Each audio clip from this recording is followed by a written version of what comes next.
Hello, it's Daniel, and welcome to this trip report. In this trip report, I'm flying with UK regional airline Flybe from Doncaster Sheffield to Paris Charles de Gaulle. Paris Charles de Gaulle is one of 4 airports in Paris and is the busiest one. Unknown at the time, but this was my final Flybe flight. It's Jonathan Winton! I booked to fly them again a few weeks later on another trip. However, they didn't operate the flight, instead Nordica did on their behalf.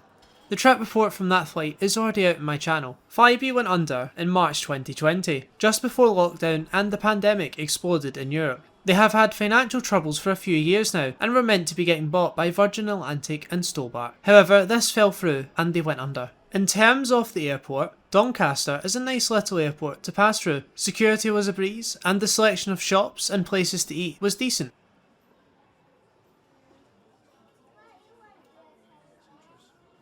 The aircraft that I would be flying on to Paris was an Embraer E175. I've flown on one of these before, a few years ago. The E175 is the smaller version of Embraer's E-Jet family, which consists of the E170, the E175, the E190 and the E195. My seat for the flight was seat 5A and the flight time to Paris was 1 hour and 10 minutes. Now for the taxi out and takeoff, but first here's a word from this video's sponsor. This video is sponsored by Air Models. Air Models is one of the UK's largest online model shops. Air Models has a huge selection of models, including Airbuses, Boeings and military planes. The model selection ranges from the cheaper models all the way up to the premium collection. You can check out their website using the link in the video description.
The legroom was alright, and the seats were comfortable. It was good enough for a few hours.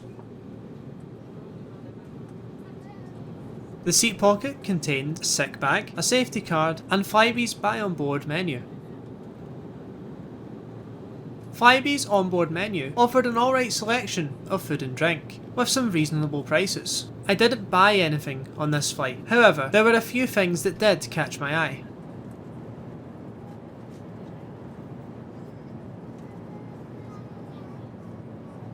The cabin looked modern and was nearly brand new. The front of the plane was quiet, apart from a noisy mum and child behind me. The back of the plane was nearly full. They were the only annoying thing about this flight, but you can't really do anything about it. It's just your luck where you sit on a plane really. Flybe's Embraer E175s could seat up to 88 passengers in a 2-2 configuration. A big perk in this flight is that the seat next to me was also empty, which meant I had an entire row to myself. To be honest, I really don't remember that much from this flight, as I slept for most of it. To get to Doncaster, I had to get an overnight bus, and at this point I was absolutely shattered. I managed to sleep for a good half an hour, maybe 40 minutes on this flight. When I woke up, we were already descending into Paris. Now for the landing clip into Paris Charles de Gaulle.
Overall, my final Flybe flight from Doncaster to Paris Charles de Gaulle was good. Even though I slept for most of it, the only annoying thing was the noisy mum and child sat behind me. I mean, as I say, I slept for most of the flight, so it's probably something I shouldn't really complain about, but I need to balance my trip reports. Apparently though, according to a certain group of people, my last trip report was just a pure rant. Okay, apart from that side point there, Doncaster Sheffield was a good little airport to fly from. It definitely took me by surprise. Also, the Flybe cabin crew were friendly too. This flight really was a flight for me to rest and get from A to B. That's all I was really looking for, and the price for this one was decent as well. It was £56 including seat selection. It's a shame that Flybe have went under, as they had a solid onboard product. If I could, I would fly with them again. There are heavy rumours in the media that they will be returning next year in 2021. However, as the saying goes, time will tell. The demise has certainly left a gap in aviation across the UK.